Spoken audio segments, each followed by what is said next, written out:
આજરોજ અખિલ કચ્છ મુસ્લિમ યુવા કોર કમિટીના માર્ગદર્શન હેઠળ માંડવી મધ્યે માંડવી મુસ્લિમ યુવા કોર કમિટી દ્વારા અમદાવાદ મધ્યે શોકસભામાં ગુસ્તાખે રસૂલ ધર્મેન્દ્ર ભવાની હજરત Mohammad Mustafa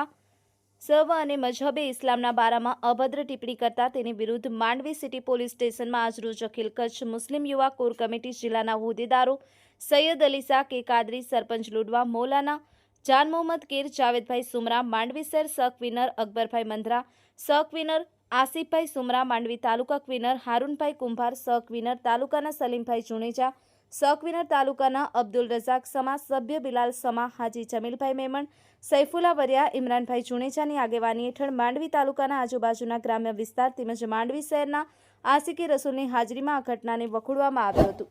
bureau report જનમિત્ર news Ramesh સત્યની સાથે। અમદાવાદમાં જે સ્કૂલમાં બનાવ બન્યો જેમાં એક છોકરાએ બીજા છોકરાને છરી મારીને મતલબ એનું મોત થઈ ગયું, તો અમે એની કડી નિંદા કરીએ છીએ ને અમે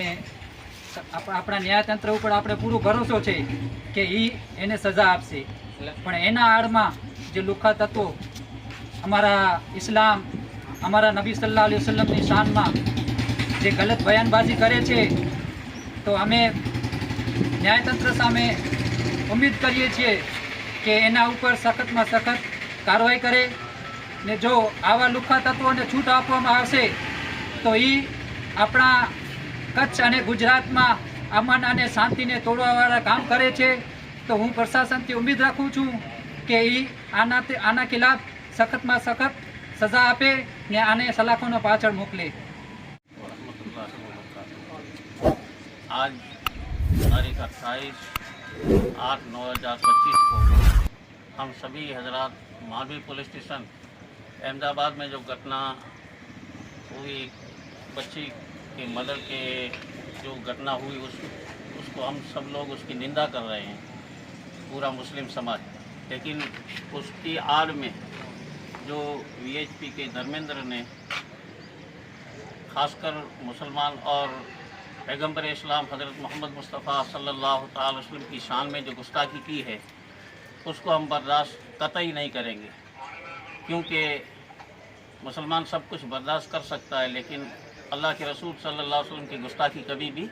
बर्दाश्त नहीं कर सकता। जो कानून ने हमें हक दिया है उसके मुताबिक भारतीय संविधान के हिसाब से और कानून संहिता के हिसाब से उस पर FRI जो हुई है उसी के ज़रिए उस पर कड़क कार्रवाई की जाए और उसको जेल के सलाखों के पीछे उसे धकेला जाए। जिस तरीके से अल्लामा सलमान अज़हरी साहब ने, वो तो एक अशार पढ़ा था उन्होंने, लेकिन उस अशार की बिना पर पुलिस खुद फरियादी बनकर हर जगह उन पर FRI पुलिस ने की थी। तो आज हम युवा कोर कमेटी के ज़रिए से मांडवी तहसील और उसके अलग अलग गाँव से पूरे मुस्लिम समाज के जितने भी युवान और जो कुछ लोग हाजिर हुए हैं उनका शुक्रिया अदा करते हैं और उम्मीद करते हैं प्रशासन से कि प्रशासन आगे जाकर इस धर्मेंद्र पर कड़क से कड़क कार्रवाई करेगी। मांडवी शहर मुस्लिम युवा कोर कमिटी तरफ थी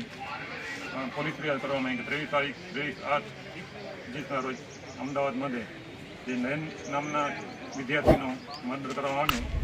એનો અમને બધાને દુઃખ છે ને આમ મુસ્લિમ સમાજ પર એના દુઃખની લાગણી અનુભવે છે। કોઈ પણ નાનું બાળક હોય મોટો થાય ને એની હાલત થાય તો આ બહુ દુઃખદ ઘટના છે। પણ એની આડમાં જે ધર્મેન્દ્ર મહારાજ જે કંઈ મુસ્લિમ સમાજને ટાર્ગેટ કર્યો એ વસ્તુ યોગ્ય નથી। તો એની ફરિયાદ કરવા માટે અમે આજે માંડવી શહેરના કોર કમિટીના મુસ્લિમ સમાજના અલગ અલગ આગેવાનો બધા સમાજના જાગૃત યુવાનો બધા આવી અને આજે અહીંયા ફરિયાદ નોંધાવી છે। આવા નિવેદનો થકી બે કોમો વચ્ચે વોમેનેસ ફેલાય છે, તો આવા લોકો ઉપર કડકમાં કડક કાર્યવાહી થાય એવી અમારી માંગણી છે।